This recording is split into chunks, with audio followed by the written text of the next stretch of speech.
The joint chiropractic adjustment of the game. Second half, Miami and Virginia. Cameron Harris on the cutback and slices right through the defense. Harris will take it all the way for a Miami touchdown. Cameron Harris, his 5th touchdown of the year. This angle coming right at you. Harris goes all the way in a straight line to the end zone for the joint chiropractic adjustment of the game.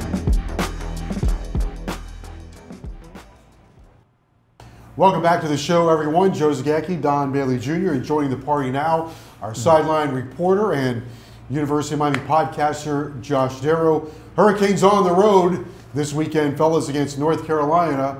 That means it's the first road start for Tyler Van Dyke. They're always interesting.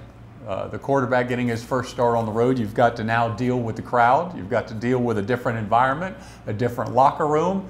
The good news is Van Dyke has been there and somewhat done that. I think another part of it that'll help him this week is the fact that Virginia played an odd front. You're going to see some of that against North Carolina.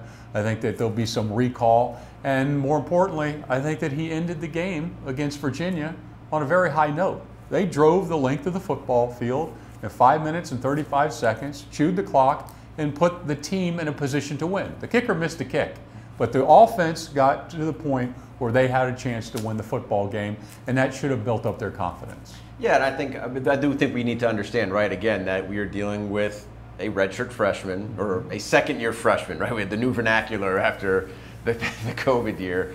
And this is just another step in the process, right?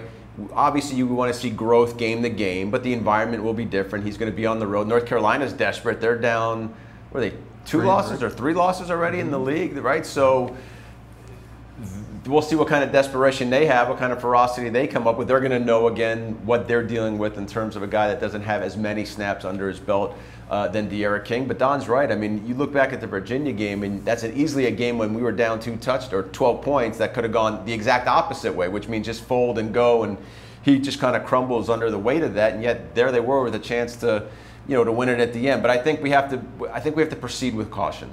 If we're going to watch this game, we have to proceed with caution, and you have to grow through these games. There's sort of a rite of passage when it comes to that position being on the road. He checks a few boxes for me. I like my quarterbacks big. He's big. He's big enough. He's big. And I like my quarterbacks with an arm. And he can throw the football. There aren't too many spots on the field that he can't reach. Now, his life would be a lot easier, and he's accurate. He can be accurate. His life would be a lot easier with a running game, but which he did get the other night against Virginia. Cameron Harris gave him 100 yards, but this guy can lay the ball out there.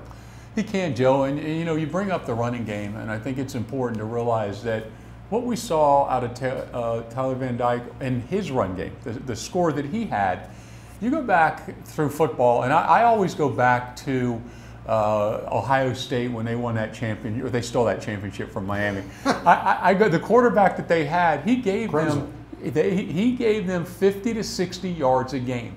Now, is Van Dyke a 50 to 60 yard a game guy? I don't think so.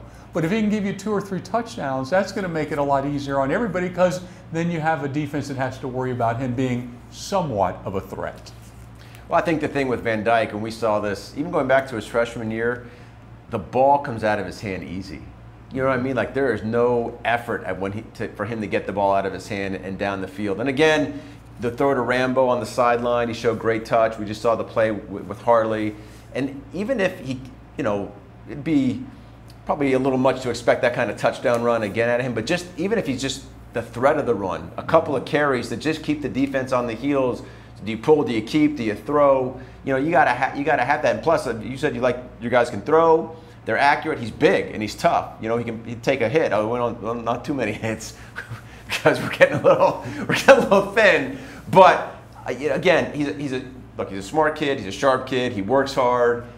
It's going to come, but it's going to have to come at his own pace. I mentioned he'll get help with a running game. It's going to be tough to run against North Carolina. They do a pretty good job of stopping the run. Cameron Harris back-to-back 100-yard games. If I like my quarterbacks big, I like my running backs fast. And that's indictment. He's fast. Well, Knighton is fast, and you have a combination there. And now you're going to see what happens with one of the freshmen. Do they come in and they throw a third guy into the equation? But I think it's important for Miami to have some consistency in the running game that they can lean on.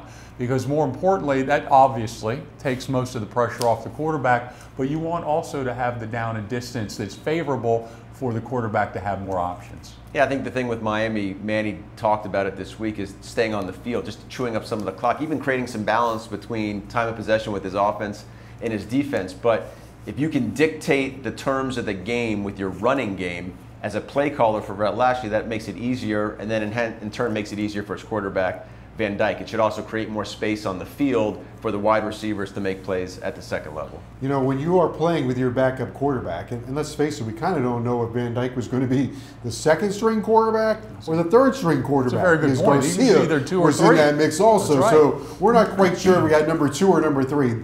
Be that as it may. Coach Diaz has talked about complementary football, and Miami didn't have great complementary football against Virginia. Creating a little more havoc on defense would help. And when you're playing with a backup quarterback, you got to get a lift from someplace else. In this case, your defense has to create more negative plays, give you a shorter field, create more turnovers. You know, Sam Howell this year is running the football way more than I ever thought he would run in an entire career. He's done a career worth of running in 6 games. And I believe that when that quarterback puts himself out there, especially across the line of scrimmage, you've got to take advantage of that as a defense. And I don't want to put anybody in the hospital, but I don't mind them having to come to the bench. You know, and I think you've got to make sure that that happens this week. When he crosses that line, he's fair game. You got to make sure there's no targeting. You can't take cheap shots, but you can punish that quarterback. And he has taken enough shots that they're starting to add up too. So if Miami can get ahead, Miami gets in a struggle, Miami gets in the 4th down, and they keep pounding him, I think it leads to interceptions, it leads to fumbles, and it leads to opportunities. Well, I agree with what Joe said. I subscribe to making the game easy. Big plays makes the game easy on your offense. Turnovers makes the game easy on your defense and your offense. You can create either points, if you can get points off the turnover, or you just set yourself up on short field, and special teams, whether it's in the return game, making kicks. We saw it with Iowa last weekend in terms of how they use their punter as a weapon, just pinning people back. In fact, if you go back to the first half of the Virginia game, I think the best field position we had was at the 16-yard line through our first 4. So that made it challenging. That made the game difficult for us. So, and we know the momentum that the turnover chain, you know, it ignites that energy on the sideline, but there's a reason for that. Those are big momentum-changing plays that could also help start to steer this thing in the right direction. It is a big game, Miami and North Carolina. We'll talk more about the Canes and the Tar Heels as we continue on the show right after this. I will fight, I always do, until my heart is black and blue. 'Cause I'm not giving up, I'm not giving up, no, not yet.